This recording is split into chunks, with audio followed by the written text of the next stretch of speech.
Hey, this is Gatorex, and with the recent trailer for Sword and Shield, the biggest reveal, pun intended by the way, is the introduction of Dynamax Pokemon. A form change where Pokemon become giant either during Dynamax raids or gym battles. Now we've seen giant Pokemon in the past, most notably in various anime episodes, which are all cool, but the causes tend to be a case-by-case basis. Whether it be ancient Pokemon, natural occurrences, or whatever this one was. There is also the fact that Dynamax evolution seems to be temporary, while these Pokemon seem to be permanently giant. But one thing is for sure, these seem to be different than Dynamax. From the official Sword and Shield website as well as the Direct, we find out that Dynamax can only occur in certain areas. The visuals also show the sky is different colored with clouds forming around the giant Pokemon. Something notable, the geoglyph that we saw in the last trailer could potentially be a depiction of the Dynamax phenomenon, as we see clouds around a very large Pokemon. Overall, Dynamax does seem to be a little similar to Totem Pokemon. Now, the in-universe explanation given for Totem Pokemon is that Ultra Wormholes leak out energy that cause Pokemon to grow in size and power. While not nearly as dramatic as Dynamax, the similarities are there. An Ultra Wormhole would remain stationary, providing a specific location where it could occur.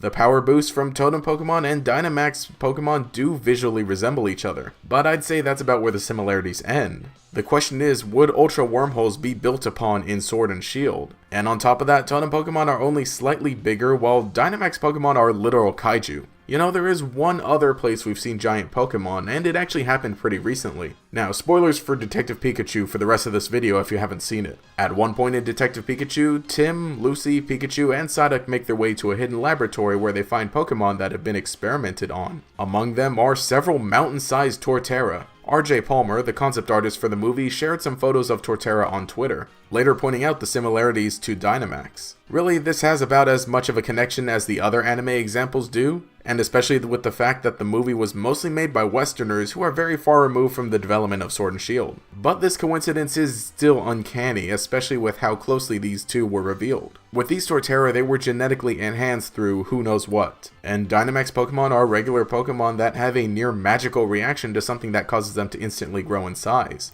And once again, it's a whole thing of permanent size transformation versus temporary size transformation. And if I had to guess, magic is probably the only thing I can think of that would explain this. Of course, it would have something to do with the potential third legendary Pokemon and potentially even the evil team and main plot of the story, but we don't know anything about that just yet. But overall, that's my guess. I think it's finally time we see magic or some form of it in the main series Pokemon games. Now, there is already a lot of unexplainable phenomena in Pokemon as a whole, including stuff like Mega Evolution and Z Crystals. But maybe something more straight up magic would make sense in Sword and Shield, again it being very fantasy influenced. Flashback to the anime episode where our main characters meet a straight up witch who turns Ash into a Pikachu. Hey, wait just a hecking minute, that's exactly what happened in Detective Pikachu. Something fishy's going on here. And what was that witch's name again?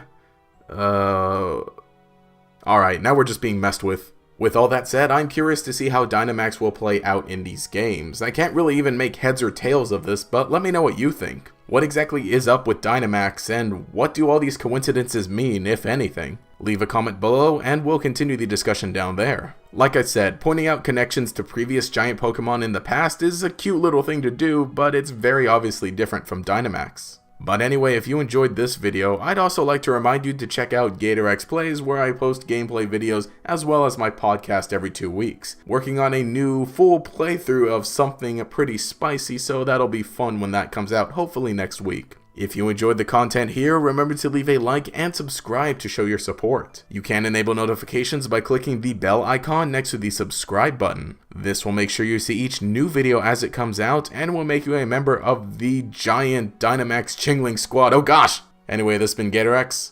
Have a nice day.